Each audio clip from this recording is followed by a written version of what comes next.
Good evening, Assalamu alaikum wa rahmatullahi wa barakatuh, and welcome to News in Focus. My name is Faraz Badar. We'd like to thank you, the viewer, for staying with us here on Hilaal TV, DSTV channel 347. It's with a heavy heart, of course, that we saw earlier on this morning the killing of Anas al-Sharif and many of his colleagues in Gaza. More journalists being murdered by the Israeli occupation forces, and yet no apology and no global condemnation with regards to it. This comes after we saw last week Israel had been given the rubber stamp through its Knesset to go ahead and expand its occupation of Gaza City 22 months into the genocide. Joining me now, I'd like to welcome, and it gives me the great pleasure of welcoming from the Ramallah in the occupied West Bank, Dr. Mustafa Barghouti from the Palestinian National Initiative. Dr. Barghouti, absolute pleasure having you on. Assalamu alaikum wa rahmatullahi wa barakatuh. Wa alaikum assalam. Thank you for hosting me. No, it's an absolute pleasure. Dr. Barghouti, before obviously we talk about this, the occupation plans, we have to start off, of course, with talking of the murder of Anas al-Sharif and his colleagues. Again, another case of Israel's disrespect, not just towards media freedom, but their ability to go ahead and kill journalists with this impunity. Absolutely. We are talking about Israel's killing about 6 journalists, including Anas Sharif and Mohammed Khriqi, who are the main 2 correspondents of Al Jazeera network in Gaza. But also 2 of their photographers were also killed, and 2 other people were also killed. So we are talking about 6 journalists killed in one day. That brings up the number of Palestinian journalists killed by Israel during this war to almost 262. And that's at a time when Israel is not allowing a single foreign journalist to enter Gaza.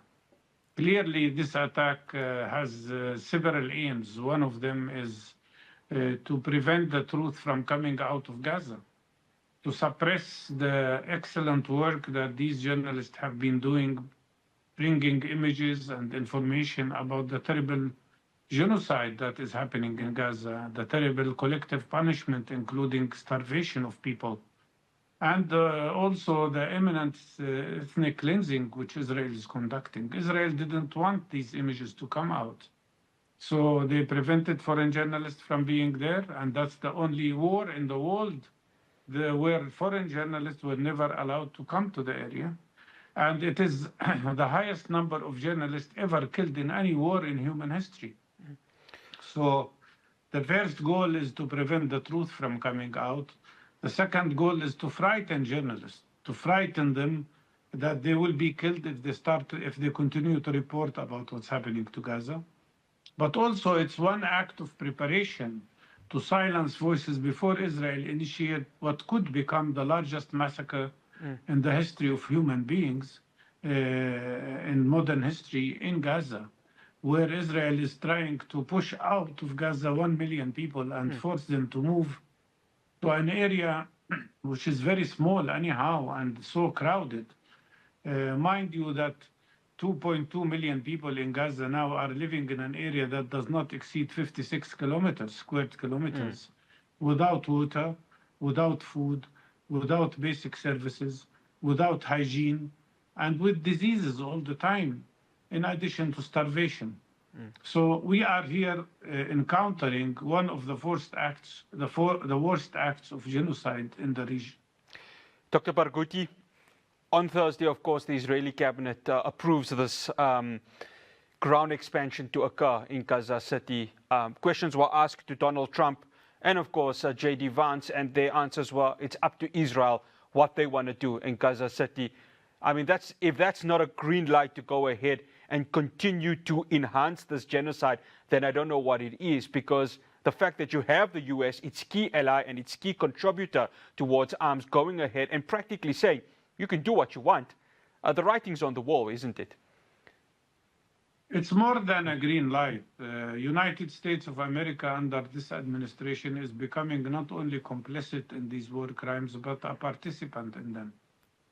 And they are the ones who are providing Israel with all the military equipment and bombs that are used to cause slaughter of the population of Gaza. they are the ones who are protecting Israel in the Security Council and who are providing political support to Israel.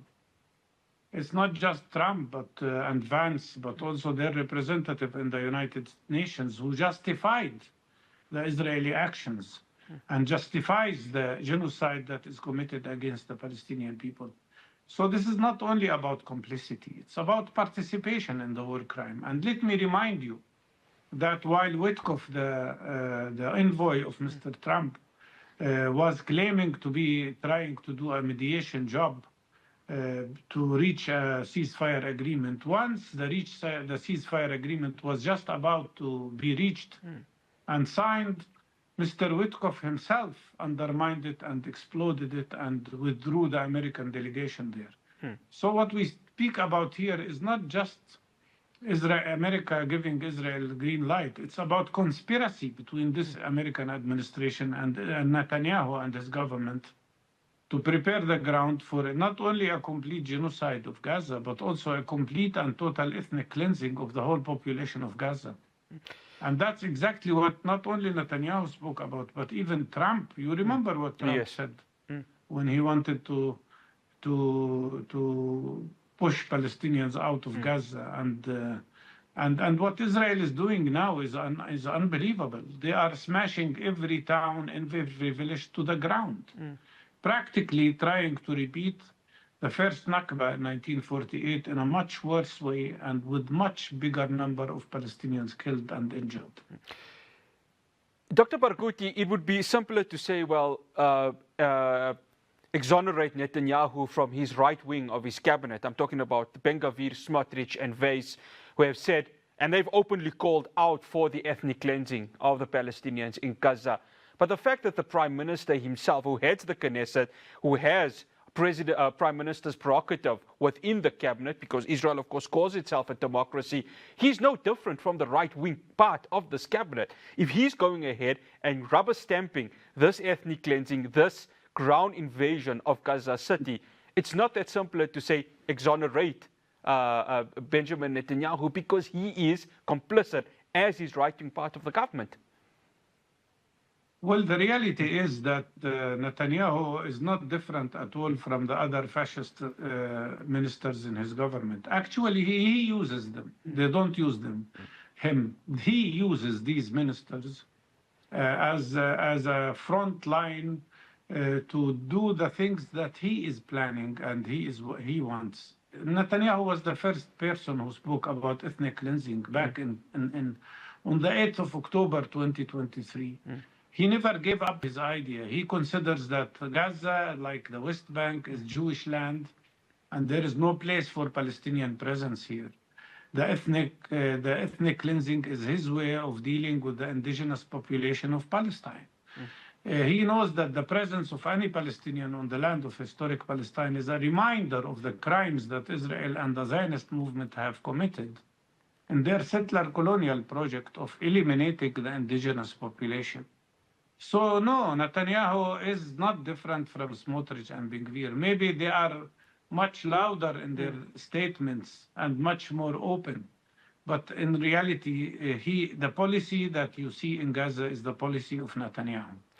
Dr. Barghouti, and he would not have dared to go that far in this act of ethnic cleansing if it wasn't for the total and complete American support.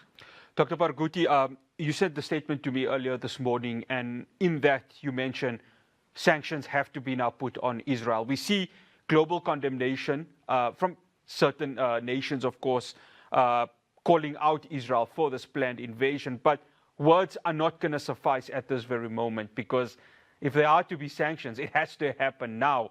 Do you foresee that happening? Do you see, and I'm specifically talking of the West, are they going to put their foot down in terms of sanctioning Israel? That all depends on the amount of the public pressure that is exercised by the peoples of these countries on their government. I always said since 20 years that what will happen in Palestine will be very similar to what happened to the South African apartheid system. First, you win the people, the people pressure the parliaments, then the parliaments pressure the governments, and then the governments change, and the last to change will be the government of the United States of America. That was exactly the case in the South African apartheid system. It was the case, and I remind you that when after even Nelson Mandela was elected as president, democratically elected as president of South Africa, and after he reached a point where every American president wanted to have a photo opportunity with him, Nelson Mandela was still on the terrorist list of the American Congress. And when we reminded everybody with that through media, then after 6 months, they removed his name. So in reality, this is what we face today. And the public pressure worldwide and in Western countries is growing dramatically in an unprecedented level. Nobody would have seen such demonstrations ever before in places like Sydney in Australia or Paris in France or London in Britain. And in the United States itself, I mean, as one of the ex-prime ministers in Israel, Naftali Bennett, who's not less extreme than Netanyahu, said, he said, we already lost the Democratic Party and now we're losing big parts of even the Republican Party. So, but all of this pressure will mean nothing to Israel. All the condemnation, all the demonstrations, the only thing that will force Israel to stop is that this public pressure is translated into effective sanctions on Israel. Up till now, there are 4 acts of sanctions. Slovenia is the best. Spain decided to prevent any passage of military supply to Israel. Norway is now investigating divestment completely from Israeli economy, which is very important and very appreciative. And then you have the last decision which shocked Netanyahu of Germany, which decided to suspend military supply to Israel because they had to do so, because certain parties in Germany, like SPD, I think threatened that they might leave the government if this continues. So, but this is only the beginning, and it's not enough. What we need are true sanctions, starting with total and complete military embargo on Israel. Dr. Barghouti, absolute pleasure having you, and shukran so much. Assalamu alaikum wa rahmatullahi wa barakatuh. Thank you. Dr. Mustafa Barghouti from the Palestinian National Initiative, of course, discussing Israel's planned ground invasion that was announced last week. Up next, we're going to continue the conversation in Gaza, but we're going to be speaking on an MSF report titled "This Is Not Aid," which speaks about the weaponization of aid that is currently happening in various GHF key points. I'm going to be speaking to Dr. Muhammad Fadlallah, who's coming to us from Deir al-Bala after the break.